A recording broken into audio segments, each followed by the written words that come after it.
So I'm going to keep it short. Number one, put God first. Put God first in everything you do. Everything that you think you see in me, everything that I've accomplished, everything that you think I have, and I have a few things, everything that I have is by the grace of God. Understand that. It's a gift. 40 years ago, March 27th, 1975, it was 40 years ago, just this past March, I was flunking out of college. I had a 1.7 grade point average. I hope none of you can relate. I had a 1.7 grade point average. I was sitting in my mother's beauty shop. They still call it beauty shops now? What they call it now? Yeah, I was sitting in the beauty parlor. I was sitting in my mother's beauty parlor, and I'm looking in the mirror, and I see behind me this woman under the dryer. And every time I looked up, she was looking at me, just looking me in the eye. And I didn't know who she was, and I said, she said, somebody give me a pen, give me a pencil. I have a prophecy. March 27, 1975. She said, boy, you are going to travel the world and speak to millions of people. Now, mind you, I was flunked out of college. I'm thinking about joining the army. I didn't know what I was going to do, and she's telling me I'm going to travel the world and speak to millions of people. Well, I have traveled the world, and I have spoke to millions of people. But that's not the most important thing, the success that I had. The most important thing is that what she taught me and what she told me that day has stayed with me since. I've been protected.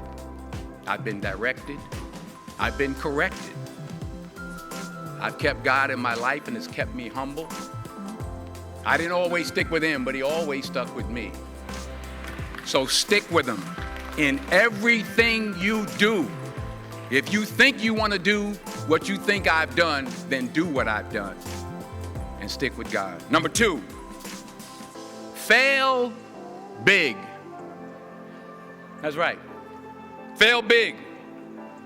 Today is the beginning of the rest of your life, and it can be very frightening. It's a new world out there. It's a mean world out there, and you only live once. So do what you feel passionate about. Take chances professionally. Don't be afraid to fail. There's an old IQ test, was 9 dots, and you had to draw 5 lines with a pencil within these 9 dots without lifting the pencil. The only way to do it was to go outside the box. So don't be afraid to go outside the box. Don't be afraid to think outside the box. Don't be afraid to fail big, to dream big. But remember, dreams without goals are just dreams, and they ultimately fuel disappointment.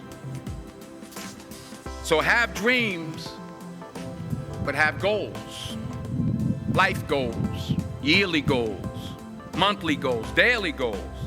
I try to give myself a goal every day. Sometimes it's just to not curse somebody out. Simple goals, but have goals. And understand that to achieve these goals, you must apply discipline and consistency. In order to achieve your goals, you must apply discipline, which you have already done, and consistency every day, not just on Tuesday and miss a few days. You have to work at it every day. You have to plan every day. You've heard the saying, we don't plan to fail, we fail to plan. Hard work works. Working really hard is what successful people do. And in this text, tweet, twerk world that you've grown up in, remember, just because you're doing a lot more doesn't mean you're getting a lot more done. Remember that. Just because you're doing a lot more doesn't mean you're getting a lot more done. Don't confuse movement with progress. My mother told me, she said, yeah, because you can run in place all the time and never get anywhere. So continue to strive, continue to have goals, continue to progress. Number 3, you'll never see a U-Haul behind a hearse. I'll say it again. You'll never see a U-Haul behind a hearse. I don't care how much money you make, you can't take it with you. The Egyptians tried it. They got robbed. That's all they got. You can't take it with you. And it's not how much you have. It's what you do with what you have.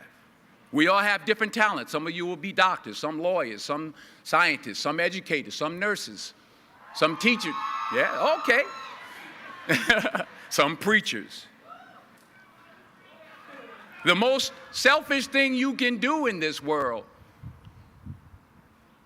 is help someone else. Why is it selfish? Because the gratification, the goodness that comes to you, the good feeling that I get from helping others, nothing's better than that. Well, one or two things, but nothing's better than that. Not jewelry, not big house I have, not the cars, but it's the joy. That's where the joy is, in helping others. That's where the success is, in helping others. Finally, I pray that you put your slippers way under the bed tonight, so that when you wake up in the morning, you have to get on your knees to reach them. And while you're down there, say thank you for grace. Thank you for mercy. Thank you for understanding. Thank you for wisdom. Thank you for parents. Thank you for love. Thank you for kindness. Thank you for humility. Thank you for peace. Thank you for prosperity. Say thank you in advance for what's already yours. It's how I live my life. That's why I am, one of the reasons why I am today. Say thank you in advance for what is already yours. True desire in the heart for anything good is God's proof to you, sent beforehand to indicate that it's yours already. I'll say it again. True desire in the heart, that itch that you have, whatever it is you want to do, that thing that you want to do to help others and to grow and to make money, that desire, that itch, that's God's proof to you, sent beforehand already to indicate that it's yours. And anything you want good, you can have. So claim it. Work hard to get it. When you get it, reach back. Pull someone else up. Each one, teach one. Don't just aspire to make a living. Aspire to make a difference.